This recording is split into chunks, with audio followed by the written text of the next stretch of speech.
ಒಂದು ಗ್ರಾಮೀಣ ಮಟ್ಟದಿಂದ ಮತ್ತು ಹಳ್ಳಿಯಿಂದ ಬಂದಂಥ ಒಬ್ಬ ಯುವಕ ಇಲ್ಲಿ ಕಲಿತುಕೊಂಡು ಅವನ ತಂದೆಯನ್ನು ಅವನು ಒಂದು ಮಾಳಿಗೆ ಕರ್ಕೊಂಡು ಹೋದಾಗ ಬರೀ ಅವರೊಂದು ಪಂಚ ಉಟ್ಕೊಂಡಿದ್ರಂತ ಹೇಳಿ ಪಂಚ ಅಂತ ನಾನು ಹೇಳಿಕ್ಕೆ ಹೋಗೋದಿಲ್ಲ. ನಮ್ಮ ಕನ್ನಡ ನಾಡಿನ ಕರ್ನಾಟಕದ ಒಂದು ಸಂಪ್ರದಾಯದ ಉಡುಪನ್ನು ತೊಟ್ಟುಕೊಂಡು ಅವನು ಬಹುಶಃ ತನ್ನ ತಂದೆ ಕೂಡ ಮಾಲ್ ನೋಡ್ಲಿಂದ ಪ್ರೀತಿಯಿಂದ ಒಂದು ಕರ್ಕೊಂಡು ಹೋದಾಗ ಸಂತೋಷ ಪಡಲಿ ಅಂತೇಳಿ ಅವರನ್ನು ನಿಲ್ಲಿಸಿ ಅಲ್ಲಿ ಒಳಗೆ ಎಂಟರ್ ಆಗಲಿಕ್ಕೆ ಬಿಡುವುದಿಲ್ಲ. ಇದನ್ನು ನಾವು ತೀವ್ರವಾಗಿ ಖಂಡಿಸಬೇಕು ಮತ್ತು ಕಠಿಣವಾದ ಕ್ರಮ ನಾವು ತೆಗೊಳ್ಬೇಕು. ಯಾವುದೇ ಮುಲಾಜಿಲ್ಲ, ಅವನು ಎಷ್ಟೇ ದೊಡ್ಡವನಿರಲಿ ಮಾಲ್ನವನು, ಅದು ನಮಗೆ ಸಂಬಂಧ ಅಲ್ಲ. ನಾವಿವತ್ತು ತೋರಿಸಬೇಕು ಅತ್ಯಂತ ದೊಡ್ಡ ಮಾಲ್ನ ಶ್ರೀಮಂತ ನಮಗೆ ಮುಖ್ಯ ಅಲ್ಲ. ಈ ರಾಜ್ಯದ ಜನಸಾಮಾನ್ಯರು ಮತ್ತು ಬಡವರು ಕಟ್ಟಕಡೆ ಜನರು ಯಾರು ಇದ್ದಾರೆ ಆ ಸ್ವಾಭಿಮಾನ ಬದುಕುದು ಅವ್ರು ನಮಗೆ ಇಂಪಾರ್ಟೆಂಟ್ ಅಂತೇಳಿ. ಆದ ಕಾರಣ ನಿನ್ನೆ ಇದನ್ನು ನಾವೆಲ್ಲವೂ ಕೂಡ ಇವತ್ತು ಖಂಡಿಸಬೇಕಾಗ್ತದೆ.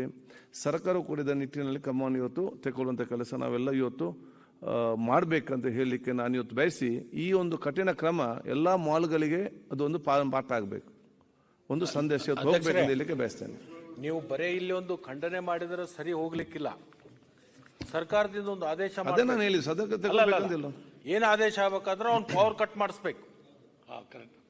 ಒಂದು ವಾರ ಮಟ್ಟಿಗೆ ಆದರೂ ಸಹಿತ ಅದಕ್ಕೆ ಪವರ್ ಕಟ್ ಮಾಡ್ಲಿಕ್ಕೆ ನೀವು ಸೂಚನೆ ಕೊಟ್ರೆ ಅಂತವರಿಗೆ ಒಂದು ತಕ್ಕ ಪಾಠ ಕಲಿಸಿದಂಗೆ ಆಗತ್ತೆ. ಒಬ್ಬ ರೈತನಿಗೆ ಅಲ್ಲಿ ಒಂದು ಮಾಲ್ದಲ್ಲಿ ಹೋದಂತ ಸಂದರ್ಭದಲ್ಲಿ ಈ ತರ ಉಡುಪಿಗೆ ಅವನು ರಿಸ್ಟ್ರಿಕ್ಟ್ ಮಾಡ್ಕೊಂಡು ಮಾಡೋದಾದ್ರೆ ಅವ್ನು ಬೇಕಾದ್ರೆ ಸೂಟ ಬೂಟ ಇದ್ದಂಥವ್ರು ಬರ್ಬೇಕಾದ್ರೆ ಅಮೆರಿಕದಾಗ ಹೋಗಿ ಕಟ್ ಅಂತ ಹೇಳ್ರಿ ಅವನಿಗೆ, ಇಲ್ಲಿ ಯಾಕೆ ಕಟ್ಟಬೇಕು ಅವನು? ಅದಕ್ಕೆ ನೀವು ಅವ್ರಿಗೆ ಪವರ್ ಕಟ್ ಮಾಡ್ಲಿಕ್ಕೆ ಇಲ್ಲಿ ಸರ್ಕಾರದಿಂದ ಆದೇಶ ಹೊರಡಿಸ್ತಾರೆ ಅವರು. ಒಂದೇ ಒಂದು ನಿಮಿಷ ರೈತರದೊಂದು ನಮ್ಮ ಉಡುಪಿನ ಬಗ್ಗೆ ಆದೇಶ ಹೊರಡಿಸ.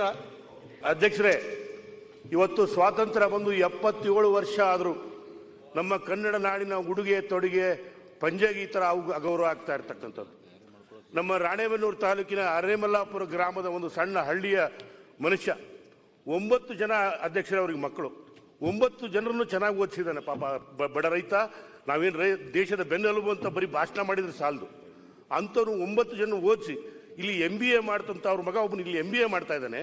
ಆ MBA ಮಾಡ್ತಕ್ಕಂಥ ಒಬ್ಬ ಯುವಕನ ನಮ್ಮ ಮಗನನ್ನು ನೋಡಕ್ಕೆ ಬಂದಾಗ ನಮ್ಮ ಅಪ್ಪನಿಗೆ ಹಳ್ಳಿಯಲ್ಲಿ ಹೊಲದಲ್ಲಿ ಕೆಲಸ ಮಾಡಿದವನಿಗೆ ನಾನು ಮಾಲ್ ತೋರಿಸ್ಬೇಕು, ಬೆಂಗಳೂರು ತೋರಿಸ್ಬೇಕು ಅಂತ ಆಸೆ ಇಟ್ಕೊಂಡಂಥ ಮಗ ಇವತ್ತು ಅಪ್ಪನ ಮಹಲ್ GT ಮಾಲ್ ಕರ್ಕೊಂಡು ಹೋದರೆ ಅಲ್ಲಿ ಅವನಿಗೆ ಅಗೌರವ ತೋರಿಸ್ತಕ್ಕಂಥದ್ದು ಬಹಳ ಖಂಡನೀಯ. ಅಧ್ಯಕ್ಷರೇ, ದಯಮಾಡಿ ಆ ಮಾಲ್ನ ಮುಚ್ಚಬೇಕು. ತತ್ಕ್ಷಣದಿಂದಲೇ ಸರ್ಕಾರ ಆದೇಶ ತಗೊಂಡು ಆ ಮಾಲ್ನ ಮುಚ್ಚಬೇಕು. ರೈತರಿಗೆ ಅಗೌರವ ತೋರಿಸ್ತಕ್ಕಂಥ ಮಾಲ್ನ ಮುಚ್ಚಬೇಕು. ಜೊತೆಗೆ ಕುರಿ ಕಾಯ್ತಕ್ಕಂಥ ಒಬ್ಬ ಕುರುಬನಿಗೆ ಅನ್ಯಾಯ ಮಾಡಿರ್ತಕ್ಕಂಥ ಈ ಒಬ್ಬ ರೈತನಿಗೆ ನ್ಯಾಯ ಸಿಗಬೇಕಂದ್ರೆ ಸರ್ಕಾರ ದಯಮಾಡಿ ಆ ಮಾಲ್ನ ಮುಚ್ಚಲೇಬೇಕು ಅಂತಕ್ಕಂಥ ಒತ್ತಾಯವನ್ನು ಮಾಡಿ, ಪಾಪ ಆ ರೈತ ನನ್ನ ಹತ್ರ ಫೋನಲ್ಲಿ ಮಾತಾಡಿದಾಗ ಹೇಳಿದೆ, ನಾನು ಬರ್ತೀನಿ ನಡಿಯಪ್ಪ ಹೋಗೋಣ ಇಬ್ರು ಅಂತ. ದಯಮಾಡಿ ಆ ರೈತನಿಗೆ ಅನ್ಯಾಯ ಆಗಿದೆ, ಅಗೌರವ ಆಗಿದೆ, ರೈತನ ಬೆನ್ನೆಲುಬು ಅನ್ನದಾತನಿಗೆ ಅನ್ಯಾಯ ಆಗಿದೆ. ದಯಮಾಡಿ ತತ್ಕ್ಷಣದಿಂದ ಆ GT ಮಾಲ್ನ ಮುಚ್ಚಿಸಲೇಬೇಕು ಅಂತಕ್ಕಂಥ ಸರ್ಕಾರನ ಒತ್ತಾಯ ಮಾಡಲಿಕ್ಕೆ ನಾನು ಬಯಸ್ತೇನೆ.